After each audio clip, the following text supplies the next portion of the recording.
If you've been in crypto for at least 3 seconds, you probably know Ethereum is a really big player, as well as a significant number of Ethereum killers. These are networks that are trying to achieve the same purpose as Ethereum, basically building a blockchain to support decentralized finance. The problem is, there's a million of them. They all have their own cryptocurrencies. It's confusing how to get onto these different chains. So this video is going to be talking about some of the news in DeFi. I guess we could call it DeFi Friday. That's not actually a thing on this channel, but maybe I'll make it a thing if you guys like this news. And we could follow it up with tomorrow where we talk about Chia. We can call it Space Saturday. I also think it'd be interesting to explore DeFi on Chia after pooling. Basically, they have the Chia Lisp language and have smart contract capabilities. That's not going to be the focus in this video. This video is going to be more about the mainstream Ethereum alternatives. Realistically though, a lot of these networks are going to coexist. The first one I wanted to take a look at is Polygon. You may know this as Matic. They are partnering with 0x with a $10.5 million investment in bringing people to the Polygon network. Here's the 0x.org website, and as I understand it, this will basically aggregate prices. So for example, you can build an app using 0x and you can issue an order to sell a cryptocurrency, and it will find the best price across these various decentralized exchanges. This is made possible with a simple API, and you can read about the API on their website. So this is really developer focused. It's probably not something if you're just interested in investing in cryptocurrencies. Here's an article, 3 reasons why Polygon's Matic has emerged as an alternative to Ethereum, which I don't entirely agree with everything here, and I'll go into why, but it's just good to know what people are thinking. First off, transaction count. Polygon can support a significant number of transactions, and I think that's one of its main selling points. The one I don't entirely agree with is accessibility. It does make it more accessible from a fees point of view, as the Ethereum fees can really push out a lot of the smaller players and leave Ethereum for the big players who have a significant amount of money. That being said, actually getting on the Polygon network is a pain in the butt. Am I allowed to say that on YouTube? We'll talk about that in a moment, but the third thing on here is interest and adoption, which I can definitely agree with. The hype around Polygon right now is pretty high. I think one of the big challenges with this network is that none of the big United States exchanges support withdrawing Matic onto the Matic chain. And this also introduces an area of confusion for those just getting into DeFi. You see, you can buy the Matic cryptocurrency on Ethereum, and it'll just be an ERC20 cryptocurrency on Ethereum. For example, on Binance.us, you can withdraw Matic, but it's an ERC20, and there's no Matic option. This is also the case for the other big exchanges. If they support Matic, they don't support withdrawing Matic to the Matic chain. You can support the Matic network on MetaMask, so you can see I have Ethereum here, and then I have Matic mainnet, but you'll need to get your assets from the Ethereum mainnet and bridge them over to the Matic mainnet. So this is the United States way of getting coins on Polygon. You use the Polygon bridge, you say what cryptocurrency you want to swap, such as Ether, and then you just transfer it over to the Matic network. If you're not in the US, then you can use the Ascendex exchange where you can withdraw directly to the Matic chain. So the Ethereum-based cryptocurrencies exist on Matic as well. So for example, I can have USDT on Ethereum, or I could have USDT on Matic. And these aren't interchangeable. This is a challenge. For one, it's confusing to beginners, and you can have a coin such as, let's just say, USDT, and USDT on Ethereum is not necessarily the same thing as USDT on Polygon. You always have to be working with these bridges. The more bridges that come into existence, the easier it's going to be to move funds from one chain to the other. So I want to take a look at some of the other bridges that are coming into existence or already exist. Ideally, you can imagine a world where if you go to something like Uniswap and you trade one cryptocurrency for another, if you could do that, but cross-chain. So I could trade something on Ethereum for something on Matic. That would be like pretty awesome. So here's introducing Kava Swap, which this is actually the name of my dog, which is kind of cool. I actually thought about buying her some cryptocurrency just for the lols.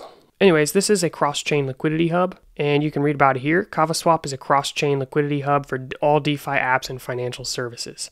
Its purpose is to enable the aggregation of capital where it can then be deployed seamlessly across different blockchain ecosystems, DeFi apps, and financial services. It's a cross-chain autonomous market-making protocol, just like Uniswap is for the Ethereum network. So you can find this at kava.io/swap, and it is currently on a waitlist, I guess. So if you want to know when this comes out, you can reserve your spot. Another big thing here is Formation Fi partners with Polygon to create cross-chain liquidity pool. The cross-chain liquidity partnership will run on Polygon's Layer 2 solution and support Formation Fi's vision for chain-agnostic yield farming 2.0.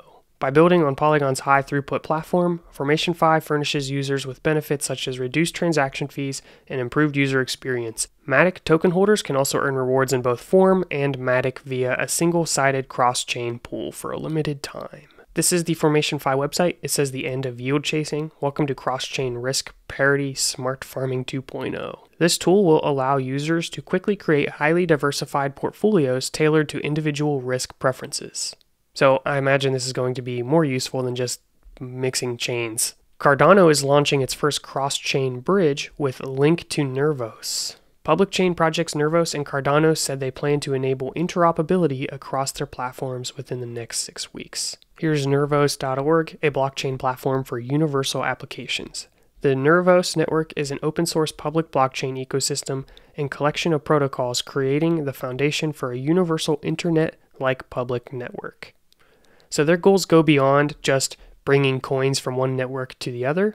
Their whole idea is to create this thing called a universal passport, the creation of universal apps, and to summarize this, it's apps that transcend individual blockchains to work seamlessly across every chain in the ecosystem. In a similar way to when you use the internet, you don't really know what's going on behind the scenes. Their goal is to do that same thing with blockchain.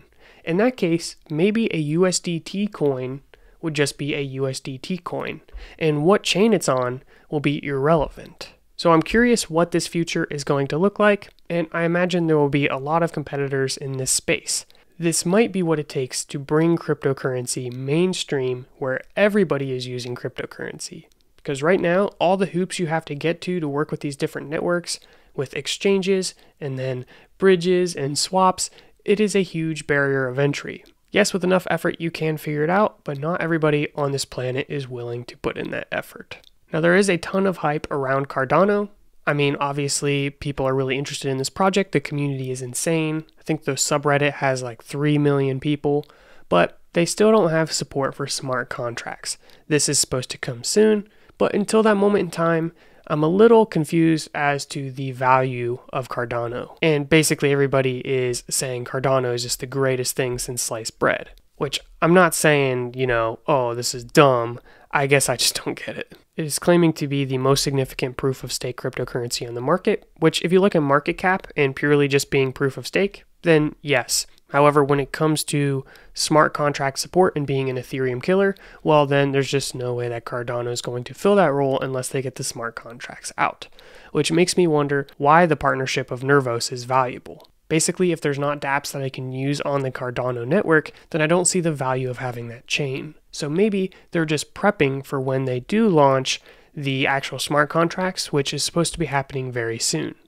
But, in cryptocurrency, everything is delayed, so we'll just have to see, and when it actually comes out is when I believe it'll be a real thing. Binance is another big player when it comes to bridges, as a lot of people bridge their Ethereum over to Binance for lower fees and faster transactions. The challenge is Binance has kind of grown to be like this big scam central network, and it's not Binance's fault, it's just everybody launches these crap coins on the Binance network. Basically, when you get into these cryptocurrency networks, you have to be aware that they could be rug pulls where the owners run off with a significant sum of money and you're left with essentially nothing, or a cryptocurrency that has no value. Now, as I mentioned on this channel, a network that I'm pretty bullish on is the Solana network, and I really see this as a potential Ethereum killer. So Solana-based Oxygen taps jump trading, that's just a lot of words.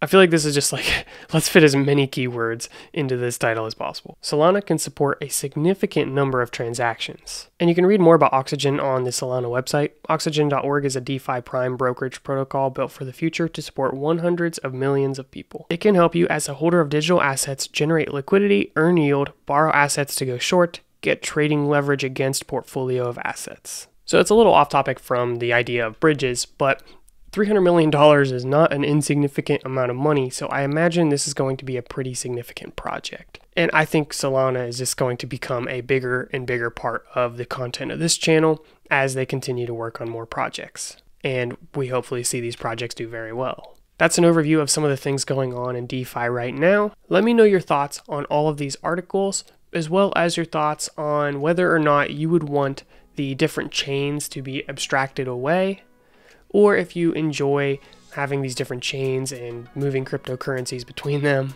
Drop it all in the comments section below. Appreciate you watching the video. Be sure to subscribe, and I'll see you in the next one. Peace out.